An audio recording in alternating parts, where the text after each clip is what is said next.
Tono, stretli sme sa tu v podhorí Vysokých Tatier, ktoré sú síce dneska zahalené v oblakoch, ale máme od decembra platný nový návštevný poriadok a veľa ľudí, aspoň z tých reakcií aj na sociálnych sieťach a tak ďalej, vidno, alebo sa mi zdá, že veľa ľudí nerozumie všetkému alebo mnohým veciam v tom návštevnom poriadku. Tak kvôli tomu sme sa tu dnes stretli na krátku debatu. Poďme sa povenovať hlavne teda tomu horolezectvu nižších obťažností. Áno. Takže, moja prvá otázka. Ja som si ich tu pripravil, aby som to neplietol. Horolezectvo nižších obťažností. Je to niečo úplne nové, čo tu doteraz nebolo v návštevnom poriadku. Takže...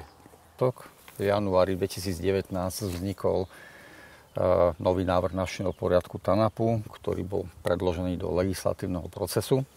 A v podstate proti tomuto návrhu návštevného poriadku sa zdvihla veľká vlna nevôle. Z viacerých vecí k tomu sa už nebudem vraciať, ale v podstate vznikla iniciatíva Aj my sme Tatry, ktorú podpísalo 19 000 ľudí. Navštívili sme rôzne osobnosti, ministrov, štátnych tajomníkov. Výsledkom toho procesu boli nejaké kroky. Až vlastne v marci 2023 vznikol návrh návštevného poriadku, ktorý riešil celé horolectvo a skialpinizmus takým spôsobom, že všetok pohyb mimo turisticky značkovaných chodníkov podmienoval absolvovaním nejakých kurzov. Pričom argumentácie správy TANAPu aj Horskej záchrannej služby bola tá, že vlastne najmä pri tom horolectve, ktorý sa týkal 1. a 2. stupňa obťažnosti, je veľa úrazov. Sú to terény veľmi citlivé pre ochranu prírody, čo principiálne nejakú logiku má. Ale v podstate to vyriešil návštevný poriadok takým spôsobom, že v podstate všetci ľudia, ktorí sa budú pohybovať mimo chodníkov, musia mať nejaké kurzy absolvované. Čo pre nás v tom momente bolo ťažko priateľné. Na tomto stretnutí sme boli za účasti predstaviteľov správy TANAPu, Horskej záchrannej služby. Boli sme tam my ako Slovenský horolezský spolok JAMES, boli tam zástupcovia klubu slovenských turistov a zástupcovia slovenských vysokohorských turistov. Pri tej debate vlastne sme počúvali argumenty tak zástupcov správy TANAPu, ako aj raditeľstva Horskej záchrannej služby. A pri tej diskusii sme počúvali tie argumenty, ktoré tam odzneli. A vlastne nás už v tom momente napadlo nejaké riešenie, že ako s tým, pretože aby všetci absolvovali kurzy, všetci horolezci, skialpinisti, nám prišlo nepredstaviteľné. A potom, keď sme vlastne o tom diskutovali, tak nás napadlo také riešenie, že prečo tieto kurzy musia absolvovať tie osoby, ktoré sa venujú horolectvu od 3. stupňa obťažnosti vyššie a skialpinizmu, keď doteraz s tým žiaden problém nebol. No a vlastne preto sme navrhli, aby vlastne tie činnosti, ktoré boli dovtedy vo Vysokých Tatrách a v TANAPe povolené, to znamená horolectvo od 3. stupňa obťažnosti vyššie a skialpinizmus, aby pokračoval tak, ako to bolo doteraz. A jedine tie terény, ktoré sú naozaj citlivé pre ochranu prírody a pre úrazovosť, lebo je tam vysoká úrazovosť, boli podmienené absolvovaním nejakého kurzu. A s tým súhlasili TANAP a Horská služba? Áno, práve tento návrh, ktorý ako vznikol, tak vlastne s týmto sa aj správa TANAPu, aj Horská záchranná služba stotožnila. A vlastne na toto margo vznikol ten termín horolectvo nižšej obťažnosti, ktorým sme pomenovali vlastne terény od jednotky do 2+ stupnice UIA a vlastne týmto začal celý ten proces, ani keby vzniku tej terminológie a následný ten proces.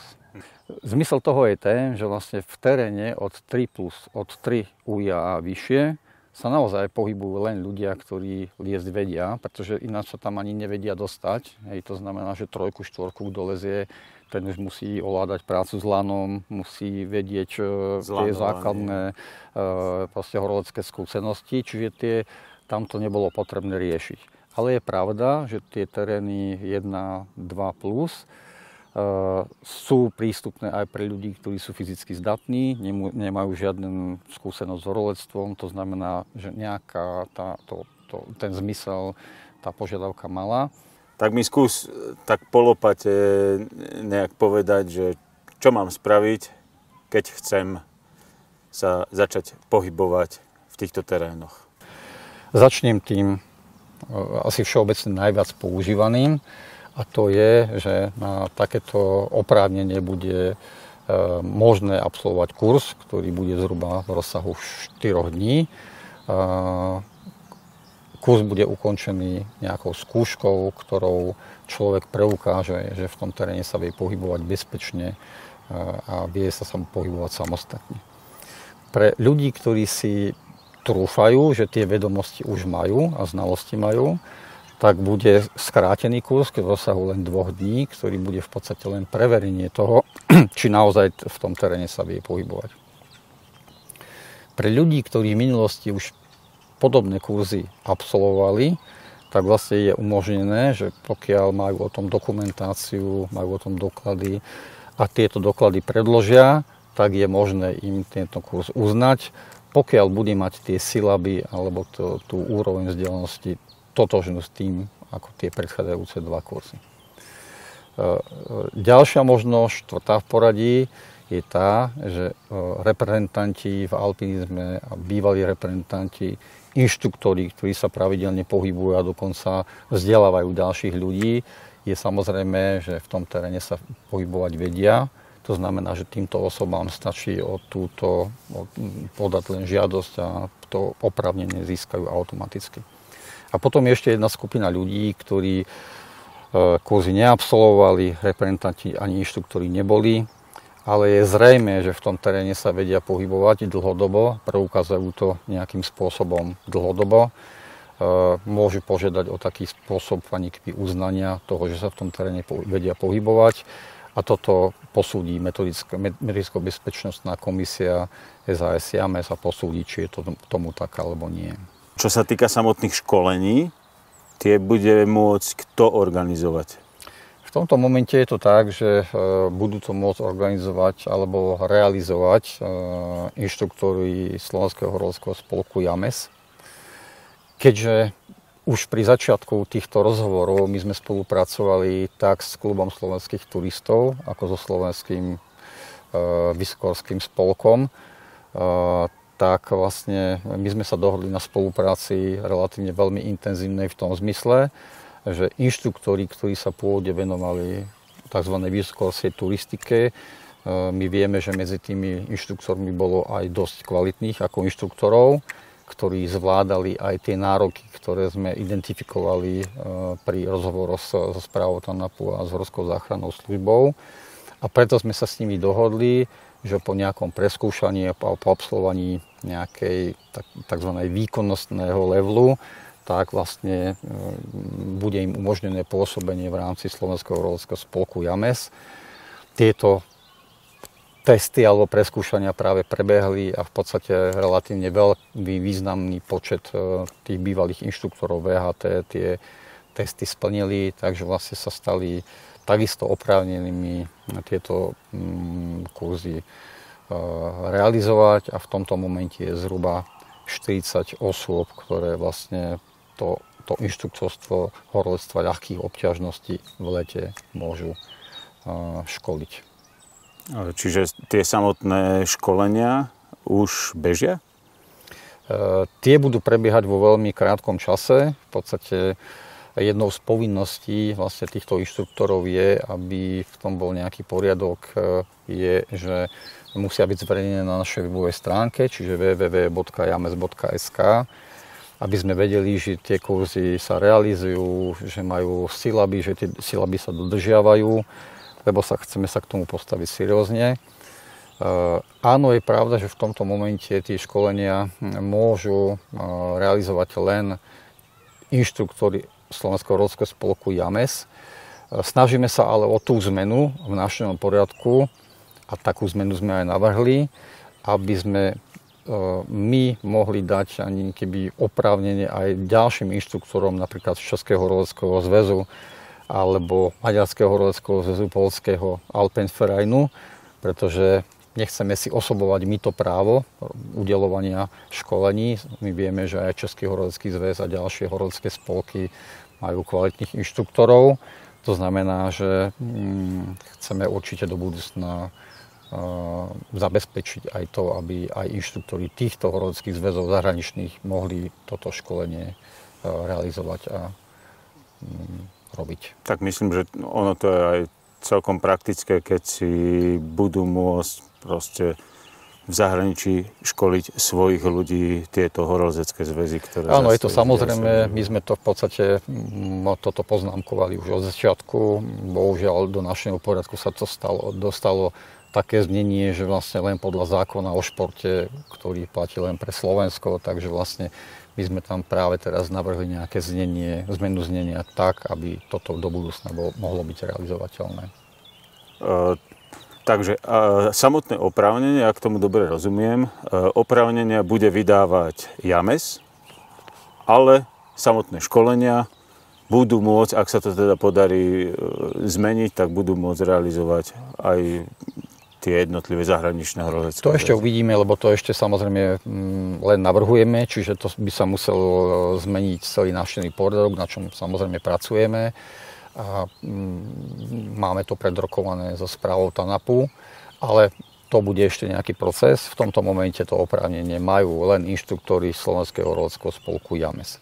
Samotné povolenie alebo oprávnenie pre pohyb v terénoch horolectva nižších obťažností bude môcť aj do budúcna určite vydávať len Slovenský horolecký spolok JAMES. A ako sa človek bude môcť priamo v teréne preukázať, že má toto oprávnenie, keď ho nejaký strážca zastaví? Zhodou okolností práve v tomto roku sme začali vydávať elektronické, respektíve plastové preukazy, ktorých súčasťou je aj QR kód. A pomocou novopripravenej aplikácie práve pre tento účel vytvorenej bude možné cez túto aplikáciu prečítať z toho QR kódu, že daný človek alebo daná osoba takýto kurz absolvoval, respektíve to oprávnenie má. Pre nečlenov JAMES, to znamená pre členov Českého horoleckého zväzu, Alpenvereinu alebo ďalších horeleckých zväzov, bude vydávaná obdobný preukaz, ktorý sme nazvali ID card alebo ID karta. To znamená, že vlastne všetky osoby, či už ČHS, Alpenvereinu alebo iných horoleckých zväzov celého sveta, budú môcť získať túto ID card a vlastne veľmi podobným spôsobom cez tú aplikáciu bude čitateľné, či to oprávnenie má alebo nie. Čiže ak to človek raz absolvuje a získa oprávnenie, už to má natrvalo, hej? Dobre to rozumiem? Áno, je to tak.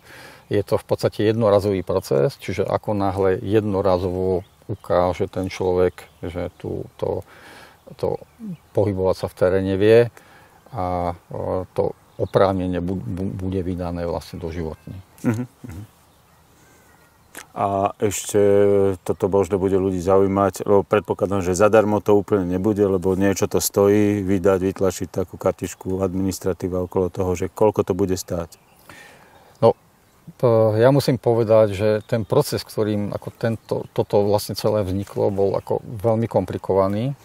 To je jedna vec. Druhá vec, že vlastne my sme museli pripraviť celé všetky syllaby, ten systém vzdelávania. Museli sme absolvovať množstvo diskusí, konverzácií. Hej. Museli sme pripraviť všetko to vzdelávanie. A vlastne bude stáť vlastne to oprávnenie, alebo bude spoplatnené administratívnym poplatkom 20 € pre našich členov. Ešte raz pripomínam, že je to jednorazový poplatok, čiže vlastne jednorazovo platí doživotne. Pre členov zahraničných horoleckých spolkov to bude ešte o ďalší registračný poplatok 20 € zvýšené, ale tento registračný poplatok platia aj tak všetci členovia SHS JAMES pri zápise do celého systému, čiže vlastne tam sa nezmení vôbec nič, len proste robíme tie isté pravidlá ako pre členov SHS JAMES. To znamená, to zopakujem, že pre členov SAS James bude ten administratívny poplatok jednorazový 20 € a pre nečlenov Slovenského horoleckého spolku, členov iných horoleckých organizácií, respektíve zväzov, ten poplatok bude 40 €. Kde tieto informácie nájdem? Tieto informácie každý človek nájde veľmi ľahko, pretože na našej webovej stránke www.james.sk hneď úvodný článok, alebo ten hlavný článok je práve venovaný tejto problematike. Má, myslím, že názov Informácie o horolectve nižšej obťažnosti. Keď si ten článok rozklikne kdokoľvek, tak tam dostane kompletné informácie o tom, čo treba robiť, ako to treba robiť. Nájde tam samotný formulár a žiadosť, ktorý treba vyplniť. Bežnému človeku to trvá 2-3 minútky maximálne, takže myslím, že toto je veľmi jednoducho urobené.